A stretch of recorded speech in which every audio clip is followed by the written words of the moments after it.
Maswerte at masiglang bagong taon sa ating lahat. Woohoo! Claim it! Swerte ako, swerte ako, swerte ako. Papasukin ang swerte sa ating buhay at gawing masigla ang buong taon ng 2024 Year of the Wood Dragon. Narito po ang inaabangan nyong yearly forecast sa bawat animal signs. Pakatandaan, ito ay gabay lamang para mas lalo nyo pang galingan, maging masigla at puno ng pag-asa ang bagong taon ngayon na 2024 Wood Dragon.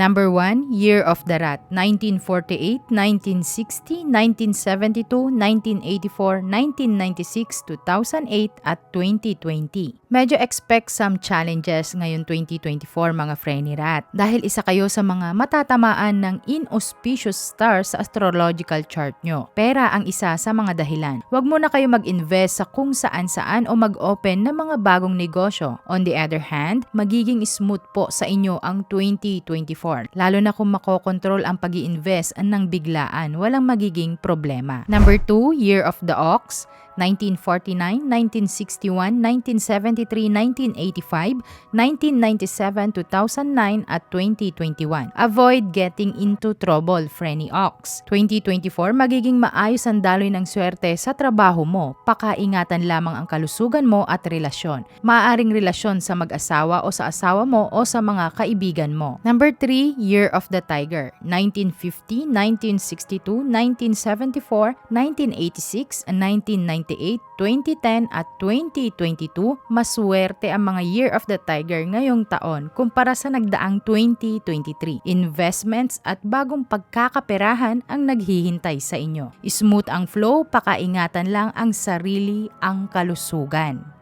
Number 4, Year of the Rabbit, 1951, 1963, 1975, 1987, 1999, 2011 at 2023, ang pagiging hardworking mo at pagtsatsaga ay may mararating. Matutong magpasalamat sa anumang maliit o laki ng mga blessings. Number 5, Year of the Dragon, 1952, 1964, 1976, 1988, 2000, 2012 at ngayong 2024, balance is the key mga Frenny Dragon. Matutong balansehin ang lahat ng bagay o sitwasyon. Huwag ma-overwhelm sa anumang blessings o kaswertehan. Iwasan ang maging ma-pride sa taong ito. Number 6, Year of the Snake, 1953, 1965, 1977, 1989, 2001 at 2013. Mag-i-improve lahat sa inyo this year, maging sa trabaho o pakikisalamuha sa ibang tao, karelasyon o kaibigan.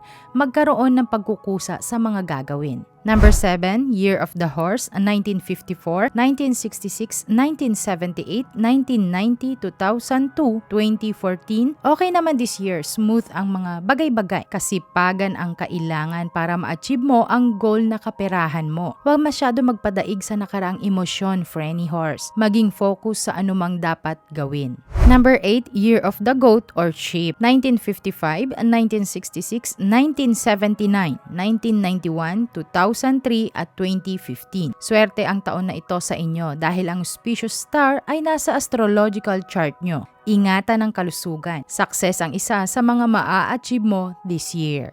Number 9, Year of the Monkey, 1956, 1968, 1980, 1992, 2004 at 2016. Maswerte ang taon sa inyo. Wealth and success ang nasa chart nyo. Mag-iingat sa relasyon na meron kayo ngayon. Unlucky star para sa inyo yan. Number 10, Year of the Rooster. Mag-iingat po sa safety nyo at health. Maswerte naman kayo ngayong taon pero pag hindi na control, lalo na ang health, ay magkakaproblema lalo na sa pera. So stay healthy. 1957, 1969, 1981, 1993, 2005, 2017 ang taon ng mga Year of the Rooster. Number 11, Year of the Dog, 1958, 1970, 1982, 1994, 2006 at 2018. Maswerte kayo ngayong taon. Pag-aaralan nyo lang mabuti na kontrolin ang emosyon nyo para makaiwas sa anumang gulo. Huwag basta mag-invest this year. Alamin munang mabuti at pag-isipan maigi bago maglabas ng pera. Number 12,